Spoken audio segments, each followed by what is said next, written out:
Jangan panik, jangan takut, jangan cemas. Insya Allah teman-teman akan segera bisa melewati penyakit GERD dan juga anxiety ini. Halo, assalamualaikum sahabat, teman-teman penderita GERD, anxiety, dan asam lambung dimanapun teman-teman berada. Apa kabar teman-teman semua? Semoga teman-teman yang sekarang sedang berjuang melawan GERD, anxiety, dan asam lambung segera bisa keluar dari tekanan penyakit GERD, anxiety, dan asam lambung.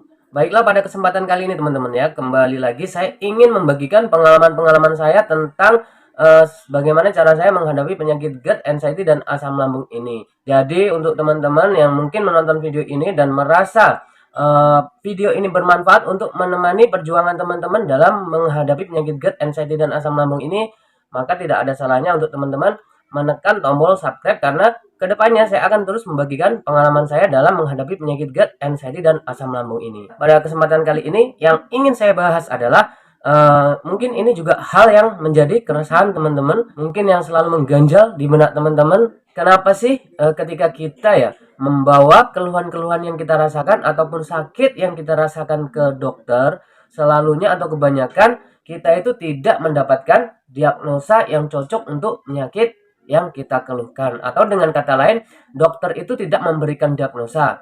Dokter pun memvonis bahwa semuanya itu baik-baik saja, jadi tidak ada terjadi apa-apa dengan kita. Nah, biasanya di sini yang selalu terasa mengganjal di benak kita, dan akhirnya kita pun menjadi bingung sendiri. Dan di sini pun akhirnya kita jadi timbul pemikiran yang seharusnya tidak timbul, yaitu contohnya kita jadi tidak percaya dengan dokter yang barusan kita datangi. Jadi kita beranggapan bahwa dokter tersebut tidak kompeten dalam menangani penyakit ataupun keluhan yang kita rasakan. Jadi di sini teman-teman ya, saya sebagai orang yang sudah berhasil berjuang mengalahkan GERD, anxiety, dan asam lambung, izinkan saya untuk sedikit memberikan pencerahan, karena saya paham sekali teman-teman ya.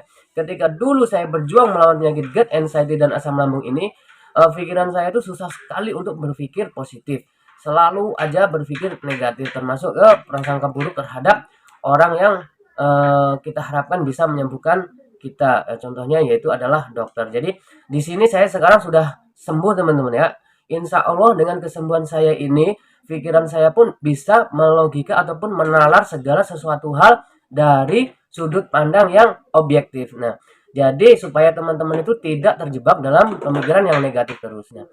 Izinkan saya di sini untuk menjelaskan teman-teman ya, kenapa sih ketika kita bawa keluhan-keluhan kita itu ke dokter, sering kalinya dokter itu tidak memberikan diagnosa yang cocok untuk penyakit kita, alias dokter bilang kalau kita itu baik-baik aja. Jadi seperti ini teman-teman ya, yang saya ingin jelaskan ke teman-teman. Sebenarnya itu permasalahannya di situ tuh, kalau saya lihat itu sebenarnya permasalahannya itu dari kita sendiri teman-teman. Maksudnya bagaimana? Begini, ketika kita datang ke dokter dan dokter menanyakan keluhan-keluhan kepada kita, kebanyakan dari kita itu kurang bisa mengeksplor apa yang kita rasakan ataupun tidak pede menyampaikan apa yang kita rasakan. Jadi semua keluhan yang kita rasakan itu tidak tersampaikan. Nah, seperti itu teman-teman. Dan apa yang teman-teman sampaikan ke dokter itu, itulah yang menjadi bahan diagnosa oleh dokter teman-teman. Kecuali kalau seandainya memang keluhan itu sudah mengerucutkan ke arah penyakit tertentu, lantas kemudian dokter akan melaksanakan pemeriksaan laboratorium. Nah, kemungkinan itu akan berhasil untuk terdiagnosa. Akan tetapi ketika teman-teman dalam menyampaikan keluhan aja sudah berbelit-belit, itu akan menyusahkan dokter untuk melakukan diagnosa. Jadi saya mengambil pengalaman saya pribadi dulu teman-teman ya. Jadi seperti ini. Yang saya lakukan dan mungkin juga kebanyakan teman-teman lakukan itu ketika menyampaikan keluhan itu satu persatu. Maksudnya begini, ketika hari ini ya kita gejala yang dominan muncul di kita itu jantung berdebar. Nah, kita memasakkan berobat untuk ke dokter jantung dan kita sampaikan bahwa setiap hari itu jantung saya berdebar dan tidak ada disertai dengan keluhan-keluhan yang lain.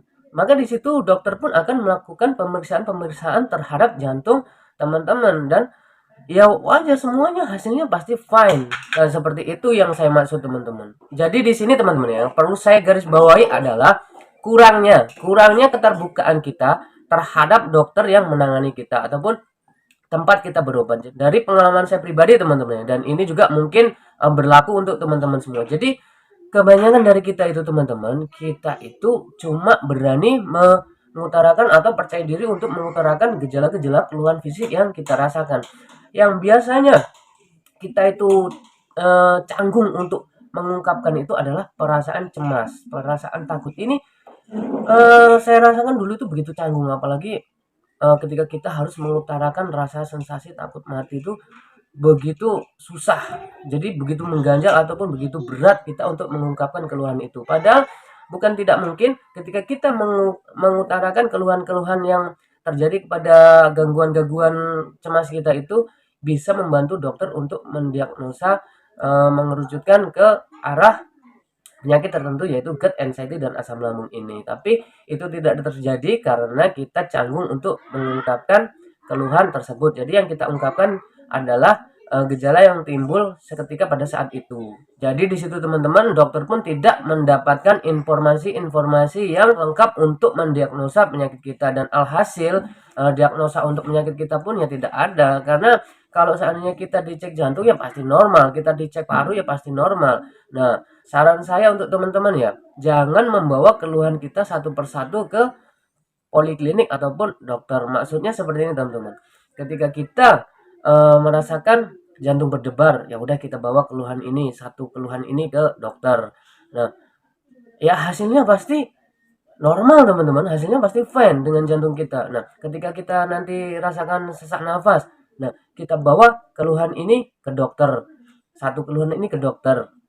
Nah, begitu seterusnya sampai nanti muncul gejala di mata buram atau keliangan, kita bawa ke keluhan itu ke dokter, satu keluhan itu, ya itu tidak akan efektif teman-teman. Jadi saran saya ketika teman-teman berobat ke dokter, sampaikan keluhan semua, jangan ada yang ditutup-tutupin, termasuk rasa cemas, rasa panik, rasa takut mati, itu semua ungkapkan teman-teman. Insya Allah itu akan menjadi hal pendukung atau memudahkan dokter dalam mendiagnosa penyakit yang kita rasakan, yaitu penyakit GERD dan juga anxiety. Seperti itu saran saya kepada teman-teman, ketika teman-teman berobat sampaikan semua keluhan. Insya Allah dokter akan lebih mudah dalam mendiagnosa teman-teman. Dan itulah teman-teman yang ingin saya sampaikan kepada teman-teman, dan di situ saya juga melihat hal yang wajar. Karena kenapa teman-teman ya, saya ingat di bawah tekanan penyakit GERD, anxiety dan asam lambung ini tidak jarang untuk mendorong kita itu berbuat ke dalam hal-hal yang mungkin bisa dibilang konyol. Jadi itu sangat wajar karena memang pikiran kita itu berada di dalam tekanan rasa panik, takut, dan cemas. Jadi dengan adanya video ini mungkin